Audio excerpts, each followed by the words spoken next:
Hello, peeps. I am Tidbit, and this is a lore video of my own Transformer universe that I am working on, Transformers Descendants. The subject for this video is the Primes. And to make sure we don't really get off track, we're going to go faction by faction by faction to say each of the fragments. Because for all the different factions, they need fragments to derive their abilities from and make it stable. So, let's start with the one that everyone knows, maybe even everyone loves, the Autobots. Their fragments are Optimus Prime, the hero, the 13th born of Primus herself. A lot more of Prime's Optimus's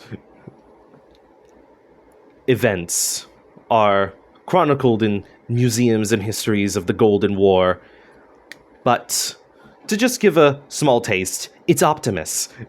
You generally will know who this is, no matter where you come from in the multiverse. Heroic, stands for justice, believes that every sentient being has the right to peace.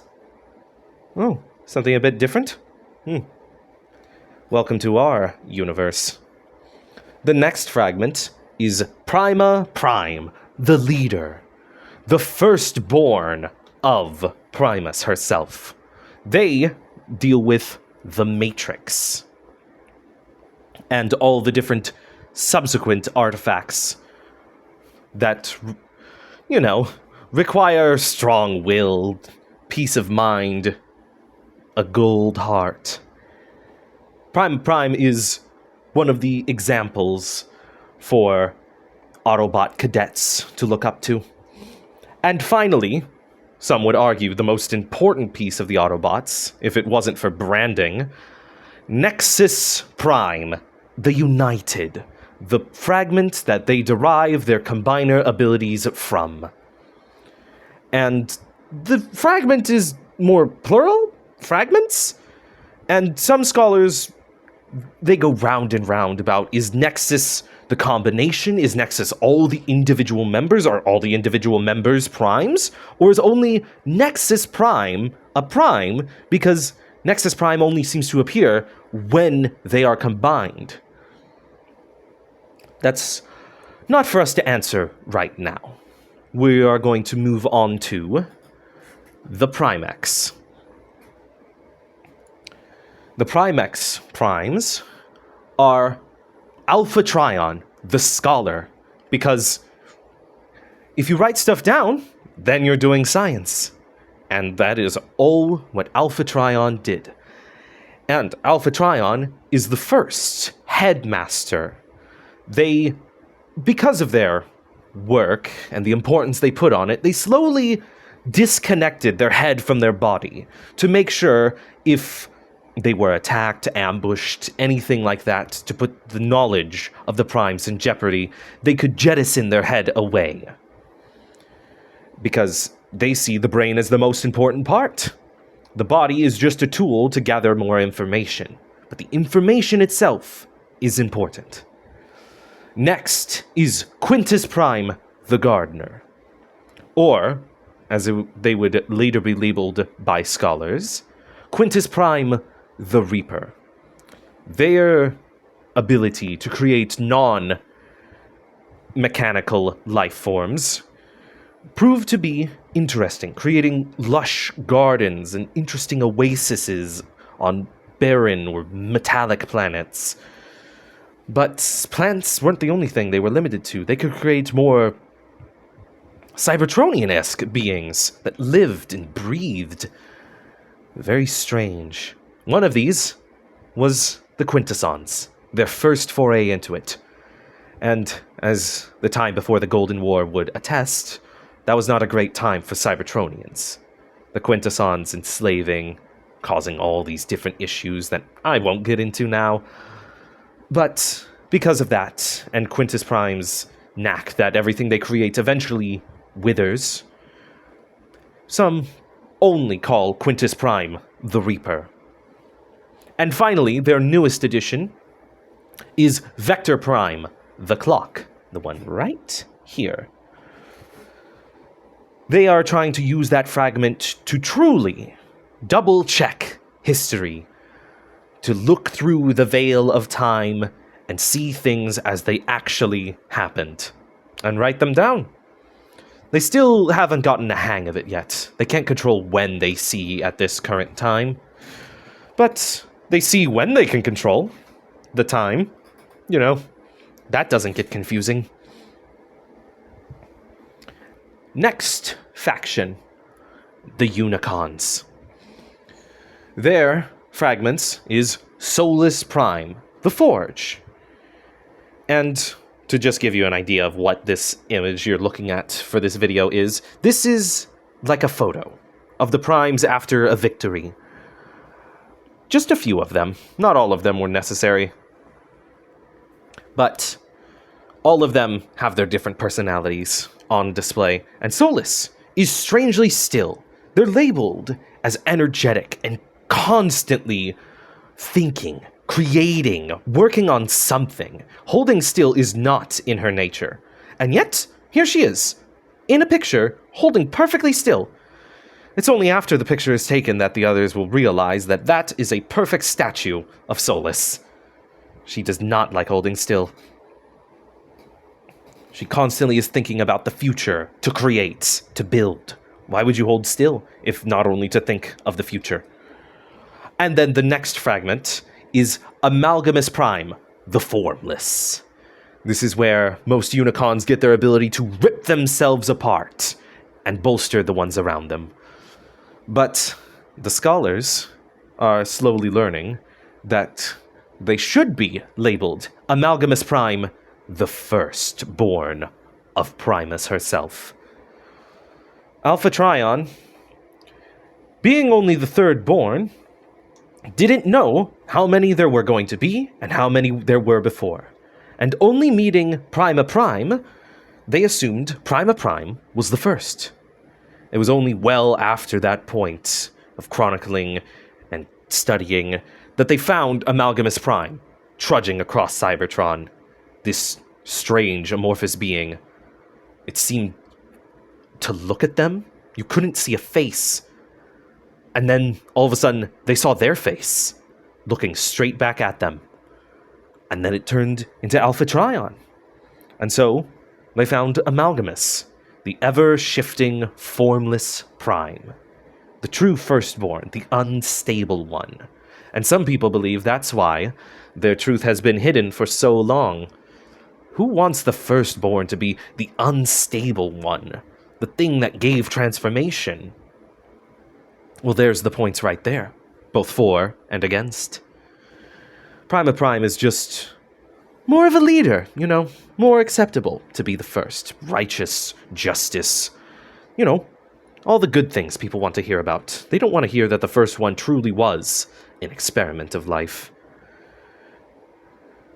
Next faction is the Vegatrons. We have two versions of Megatronus Prime here. The Warrior. We have young Megatronus sitting in the picture, down in the dirt, so that way others can be seen. They're eager. They're loyal. They will do the difficult task. They will sit down in the dirt, just so that way the others can be seen, even if the others aren't looking at the camera. They're the ones always on the front line to give their life for others. And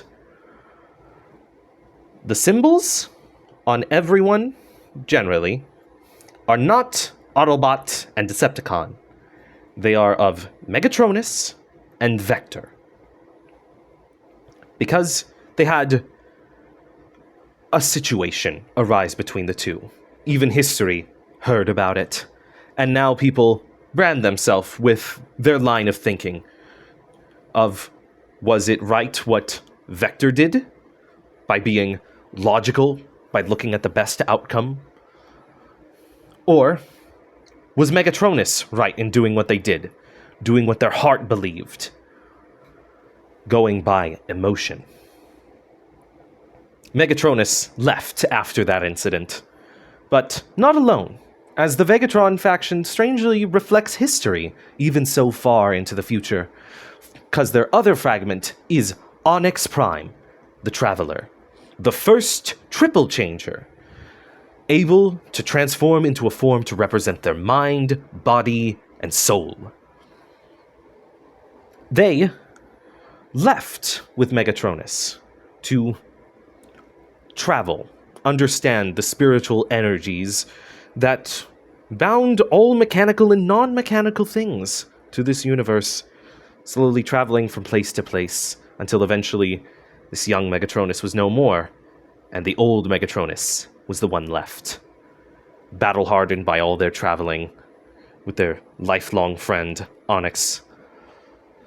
Their story will unfold in more detailed videos. So let's get on with the next faction, the Quinteroids. Their fragments are Micronus Prime, the Chimera. A very small prime, but with a lot of power.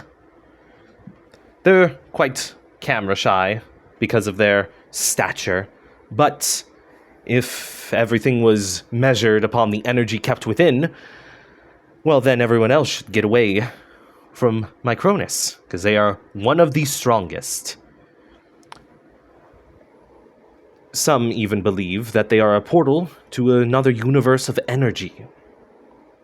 And so, they bestow upon others their gift of power. And one of the more curious ones about this phenomena is Alchemist. Though, Micronus will not let her dissect her just yet. But in this photo, Alchemist is talking to Vector, not focused on the picture at all. They're just too curious. That's even their title. Alchemist Prime the Curious. Always asking questions, always wondering how things work, how things tick, how things break. What is the extent of everything? What is the beginning of everything? Just all these different questions and how they bubble together to make the world that they stand in today. And then, the final faction, the Decepticons. Their fragment is of Sentinel Prime. This is just a representation of them, but they were the first pretender. Because of being born on a metallic planet, other species eventually caught wind of it and came to the Primes, trying to take the precious resources from their planet, Energon, the metal itself. You know, really rude things. And to strike up deals, Sentinel Prime is the first pretender. They are known both as Sentinel Prime the Speaker, because they are a diplomat. They are not one to stray from the path. Even in this photo, they are focused, looking at the camera, controlled posture. But they are also known to other races as Liege Maximo, and as the Cybertronians give them their title, Liege Maximo the Pretender. Sentinel Prime, to talk to these other more barbaric, inferior races trying to just steal what they want, gave themselves a new identity, Liege Maximo, to converse with them, make deals, or show their might, but never stain the Prime name. And that's why it's a Metal Hawk thing, because I just imagine this is a great representation of Sentinel Prime, and they're technically a pretender, so whoop! And that's about all the different primes, and generally which factions they're aligned to, their abilities, and I'll do more in-depth videos per prime later, when everything is getting kicked up and the story's starting to move, but this was just the general primes, the idea of it. So, thank you for watching. Like the video, comment your thoughts. I'd love to hear your thoughts about my universe, and bye-bye.